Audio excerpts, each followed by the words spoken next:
We have talked a lot about charges, particles that have positive charges and particles that have negative charges. However, some of this might be a little bit difficult to understand, and I think that sometimes when you have a way to picture something, it makes it easier for you to understand. So this video will attempt to do that. Particles with opposite charges attract one another. Another way to think of this is we can view this by saying that the positive particles that are far away from the negative particle have a higher potential energy. This is the same as in the case of gravitational potential energy. So here the large blue marble represents a particle with a negative charge, and I think this might help you to understand. So the negative particle is basically bending the fabric downwards, and the positive particles, therefore, they automatically want to slide down towards the negative particle. Can you see why that will make sense? The negative particle creates a small hole, and the positive particles want to slide down towards the negative particle. If any of you have played with marbles and so on when you were younger, you should easily understand this through this image. And we also said that particles with the same charge, for example, particles that all have a positive charge or particles that all have a negative charge, repel or push away one another. So here in this example, what we have is we have 4 particles, and the red color symbolizes a positive charge. Therefore, they should repel or push away from one another, right? Again, let's try to think of this as a case of potential energy, and that will give you a better way to visualize why this might happen.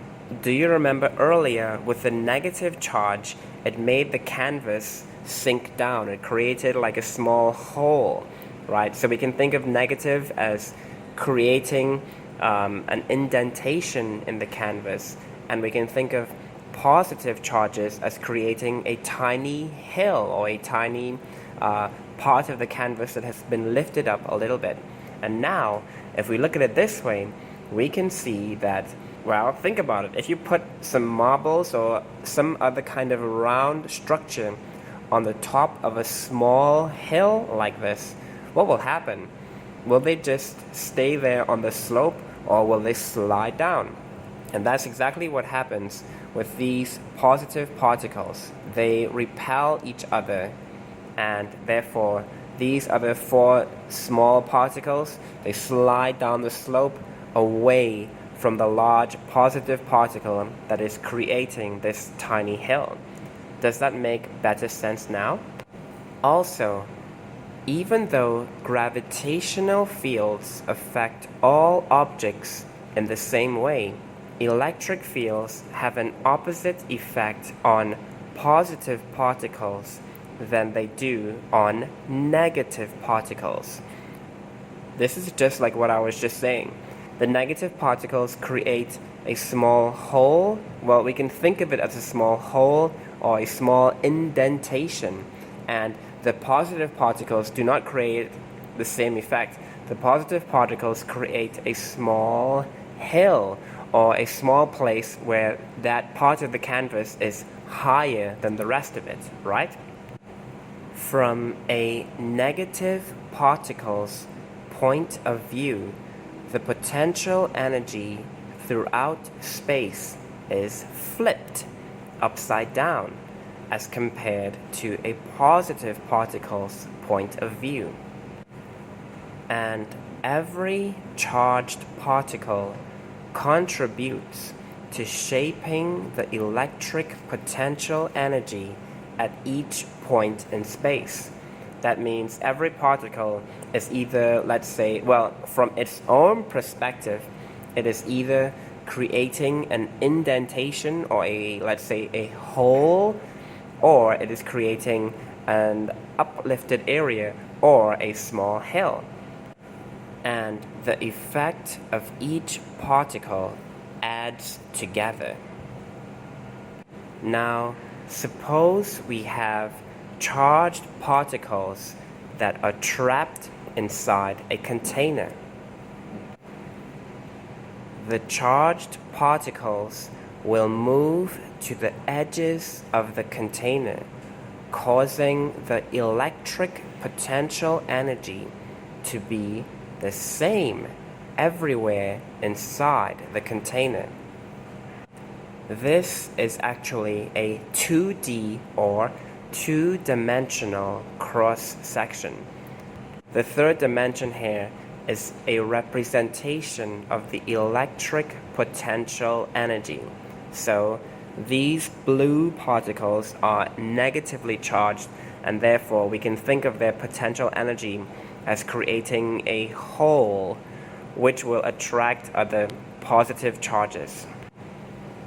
If a container with charged particles experiences an external electric field, the charged particles inside the container will react by again moving in such a way so that they cause the electric potential energy to be the same everywhere inside the container.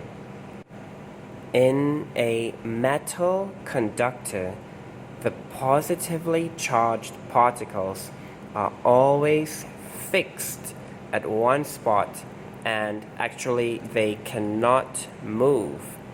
But the negatively charged particles are free to move and wander around. When the metal conductor experiences an external electric field, one side of the metal will end up having more negative particles than positive particles, and therefore develop a net negative charge.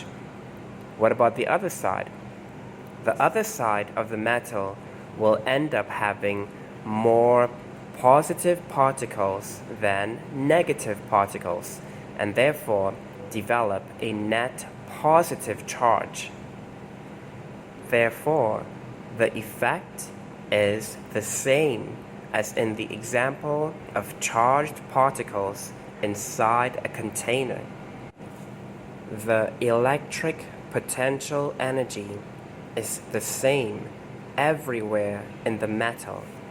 In an electric circuit, the negatively charged particles flow through metal wires. Metal wires that are directly connected to each other with metal connections are all at the same electric potential. Now, this is getting a little bit more advanced, but the difference between the electric potential energy of 2 points of a circuit is what we call voltage.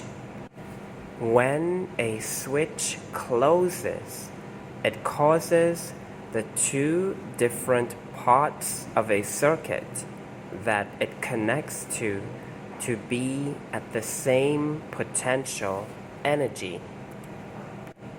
The number of charged particles that pass by each second is what we refer to as the current. Here is something a little bit interesting. When electricity was first discovered, it was not known that it is the negatively charged particles that move through wires, and it was incorrectly assumed that it is the positive particles that are moving in the opposite direction.